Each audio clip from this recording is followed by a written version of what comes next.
Hey team, I'm Brett Rounsville. Although for the last several years people have been calling me Amtrekker quite a bit, whether I like it or not. Mostly because of this thing I did where I left my home and my job behind and I told everyone I wasn't going to come back until I did everything on this list of 50 things that I really felt like I had to do. So I spent about 2 years traveling around North America, crashing ostriches.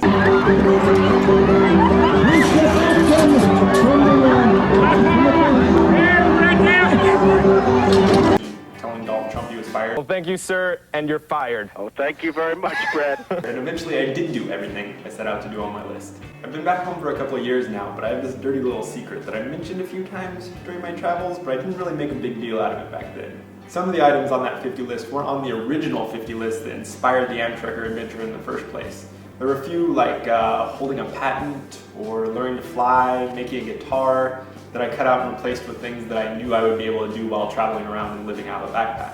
So the whole list kind of became a series of one-offs that I knew I'd be able to accomplish while traveling and that I thought that people might be interested in watching me do. So why is all this important? Because one of those unaccomplished items on my list, the original list, the list that inspired Amtrekker in the first place and came from the heart and focused my desires to get off the couch and do things with my life, was to publish a comic book. In the process of trying to make this happen, I've written several comic books now that I deem not quite good enough. But this one I love. This one, it's called The Provider, and I'm really proud of it, and more importantly, I think that you'll like it. So I'm willing to do whatever it takes to turn this thing into paper. I want to hold it in my hands. I want you to hold it in your hands, and I want people to like it. And with a little help from you and Kickstarter, this can all totally happen. All the rewards come with really cool stuff, not just the standard things like comic books and copies of the artwork, but fun stuff too. Check them out, they're right over there in the sidebar. Want me to call your grandma and tell her what a good kid you are? Want me to call your congressman and complain about the trees/schools/speed bumps in your neighborhood? Want me to hitchhike across the country dressed as Spider-Man, blogging and videotaping the entire adventure for the Amtrekker.com website, listing you as the sponsor for each and every blog post and video clip, only to show up at your front door, sleep on your couch, make you eggs for breakfast, and then disappear just as quickly? It can all become a reality at the right donation level. So what's the book about? Glad you asked. Luke Ryan is a guy with superpowers who does what any of us would do with our own natural talents or gifts. He uses them to make a living.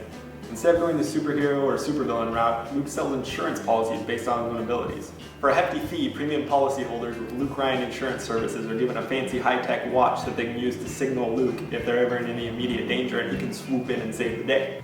Luke's business is growing, thanks in no small part to his own gray morals, and now he's slowly becoming a status symbol all across the world. So he's trying to balance his new 24-hour job with being a single dad.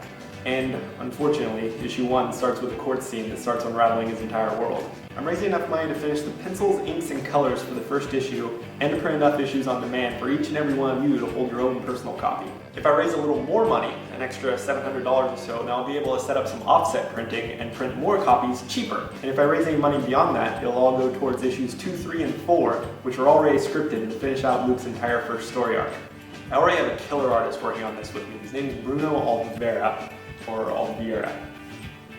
You know, it might be pronounced Smith for all I know. I've never actually heard him pronounce it. But the bottom line is, he's amazing and he's doing an awesome job, and I couldn't be happier with what I've seen so far. I've spent what I could getting him started drawing the first 3 pages, but I don't want to have him stop there. On that note, thanks so much for listening, and I really hope we can make this happen. If you have any questions for me, you can always hit me up at brett@amtrekker.com. You guys ready? All right, let's do this. See you soon, hopefully dressed as Spider-Man.